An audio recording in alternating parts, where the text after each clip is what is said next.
अल्लामा सैदी लिखते हैं, शारे मुस्लिम मुफस्सिर कुरान, आप फरमाते एक बूढ़ा हर साल हज के लिए जाता था। एक दफा किसी नौजवान को साथ जाने का इत्तेफाक हुआ। अल्लाह के घर में पहुंचे, बूढ़े ने लब्बैक कहा तो हातिफ से आवाज आती है ला लब्बैक, के बूढ़े तेरा कोई हज नहीं।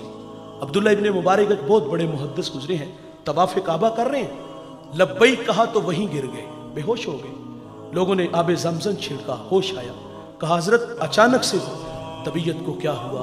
आप फरमाते जब मैंने लब्बैक कहा तो मुझे डर लगा कि कहीं ला लब्बैक की आवाज ना आ जाए। अल्लामा सादी लिखते हैं, एक शख्स अल्लाह के घर में संगरेजों पे सर रख के रो रहा था और क्या कहता है, अल्लाह मुझे अंधा उठाना, अल्लाह मुझे लोगों के सामने शर्मिंदा ना करना।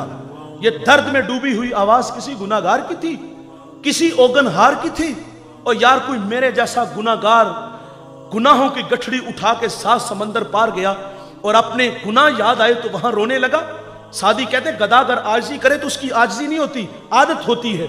मेरे जैसा बंदा कहेगा या अल्लाह मुझे माफ कर देना, मुझे अंधा उठाना, मुझे लोगों के सामने शर्मिंदा ना करना। बात समझ में आती है कि ये हुए गुनाहों पर नदामत थी। और साहेब जब आगे बढ़कर देखा गया तो वो कौन था?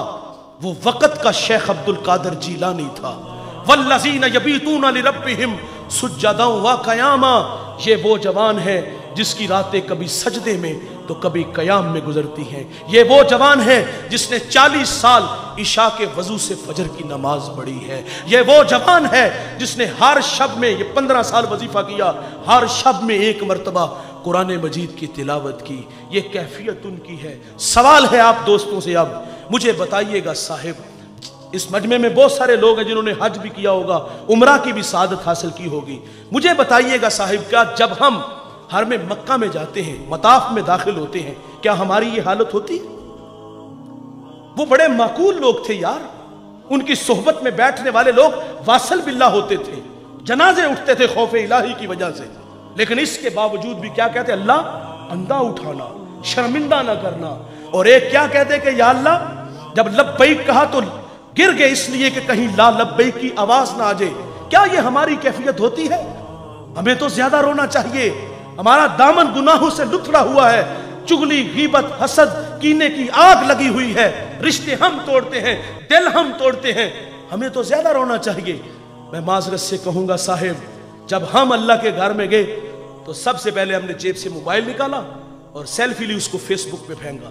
एक हाथ गुलाफे काबा के साथ और दूसरे से तस्वीर बन रही है। मैंने वहां बड़े बड़े झल्ले और झल्ले किस्म के लोग देखे कि तवाफे काबा हो रहा है, गुजरते लोगों को मोबाइल दिया जाता है और कहता है कि मेरी तस्वीर बनाओ, और यूं हाथ उठाए मसनूई दुआएं हो रही हैं। वो तस्वीर बना रहा, कहां? अल्लाह के घर में। और यार वहां तो नशा पैदा हो जाता है कि इन राहों से मोहम्मद अरबी गुजरे हैं, इन राहों से गौस कुतुब अब्दाल गुजरे हैं, वहां तो जलालत बरस रही है।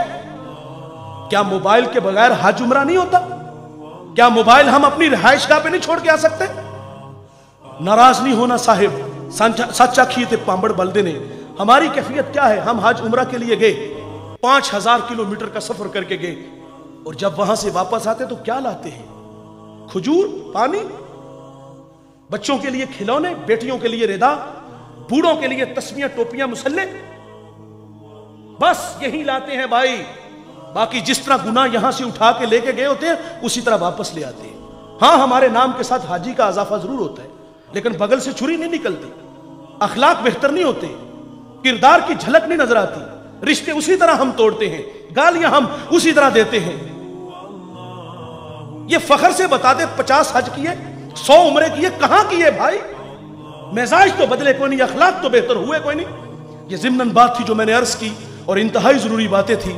खैर, उस बूढ़े की कहानी है जिसने लब्बैक कहा तो हातिफ से आवाज आई ला लब्बैक, बूढ़े तेरा कोई हज नहीं। साथ जो नौजवान था वो चौंक सा गया। उसने कहा बाबा जी आवाज नहीं सुनी? कहा बेटे ये आवाज मैं 70 साल से सुन रहा हूं। वो जवान कहते बाबा फिर भी आते हो? अब कलेजा फटने लगा, रो के कहा बता इस दर के अलावा कोई दर है जहां जाके मैं दामन फैलाऊं? इतना कहना था कि रहमत खुदाबंदी जोश में आई। हातिफ से आवाज आती है जा बूढ़े, हमने तेरे 70 के 70 हज कबूल कर लिए। वो माफ करके राजी होता है।